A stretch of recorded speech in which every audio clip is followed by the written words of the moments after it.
Well, let's see. When I finished the last set, I said we would look at the workshop, and I think I'll put that in the extra slides. There's a few little minor changes here and there, but I think it won't make any difficulty for you to follow. In this presentation, people need to decide to do something or not. So basically, if they want to do a TDA, of course you can offer to provide this briefing or a subset of this briefing to the team if they like, and just now it's time to tell them all we need is the email addresses of their team members. You can load them in the dashboard form, or they can do it themselves if they so choose, but they rarely do.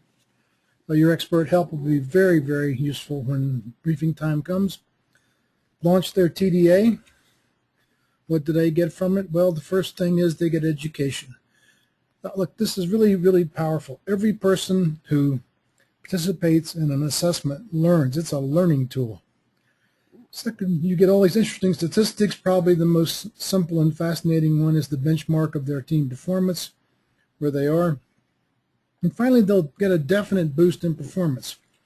Remember that 60% of the teams get like 5% performance improvement every time they do this?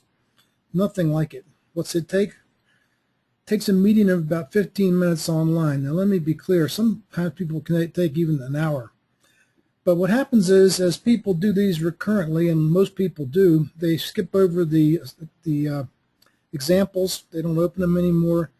They don't have to read a lot of text. When I do one of these, an IDA, for example, for someone, I don't think it takes me 3 or 4 minutes. I've done it enough. And then to go with your team and process the report, an hour, maybe 90 minutes.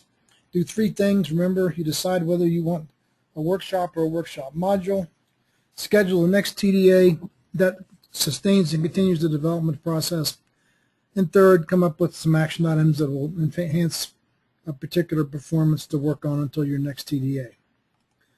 So I like to close with this slide, workshops and everything. This is a very powerful slide. Margaret Mead, the famous anthropologist, never doubt that a small group of thoughtful, committed citizens can change the world. Indeed, it's the only thing that ever has. I like to add in the second statement relative to them, something like, for example, never doubt that a small group of thoughtful, committed scientists and engineers can lead the way back to the moon. In fact, you might be the only people that ever do.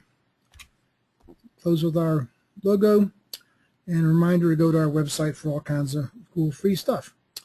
There we are. That's the base, and now I'll start next with the workshop and some other what I consider to be auxiliary slides. Thank you for listening. Hope this was useful. Have a great day wherever you are.